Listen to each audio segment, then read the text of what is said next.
ప్రేక్షకులందరికీ గణేష్ చతుర్థి శుభాకాంక్షలు. మీరు మీ కుటుంబం సుఖ సంతోషాలతో ఉండాలని మనస్ఫూర్తిగా కోరుకుంటున్నాను. మరి ఇవాల్టి రెసిపీ ఏంటో చూసేద్దామా? ఇవాల్టి యమ్మీ రెసిపీ వచ్చేసి మావా మోదక్ అండి. చాలా ఈజీగా అయిపోతుంది. కంపేర్ టు వేరే మోదకాల కంటే కూడా ఈ మోదకాలు చాలా సింపుల్గా అయిపోతుంది. నేను చెప్పిన టిప్స్తో తప్పకుండా ట్రై చేయండి.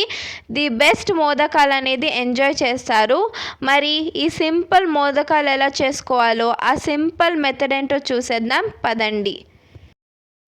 ముందుగా స్టవ్ ఆన్ చేసుకొని ఒక కడాయి పెట్టుకోండి. అందులోకి 2 కప్పులంత మిల్క్ పౌడర్ వేసుకొని అరకప్పు పాలు అలాగే అరకప్పు షుగర్ని కూడా వేసుకొని బాగా ఒకసారి మిక్స్ చేసుకున్న తర్వాత కంటిన్యూస్గా కుక్ చేసుకోవాలన్నమాట. ఫ్రై చేస్తూ లో ఫ్లేమ్లోని బాగా ఫ్రై చేయండి.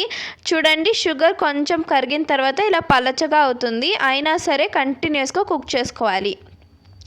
ఎంతవరకు కుక్ చేసుకోవాలంటే చూడండి, కన్సిస్టెన్సీ ఈ విధంగా ఉంటుంది. ఇప్పుడు ఇందులోకి 2 టీ స్పూన్ అంత నెయ్యిని వేసుకొని బాగా మిక్స్ చేసుకోవాలి. ఇది కడాయి నుంచి సెపరేట్ అయ్యేంత వరకు కుక్ చేసుకోవాలి ఈ విధంగా. ఇప్పుడు చివరిగా ఇందులోకి 1/2 టీ స్పూన్ అంత యాలకుల పొడిని అలాగే ఒక 10 నుంచి 12 కుంకుమ పువ్వు వేసుకోండి. ఇది ఆప్షనల్, కానీ ఫ్లేవర్ చాలా బాగుంటుంది. ఒకసారి మిక్స్ చేసుకొని స్టవ్ ఆఫ్ వేసేసి ప్లేట్లోకి ట్రాన్స్ఫర్ చేసుకొని కొంచెం కూల్ అవ్వనిద్దాం.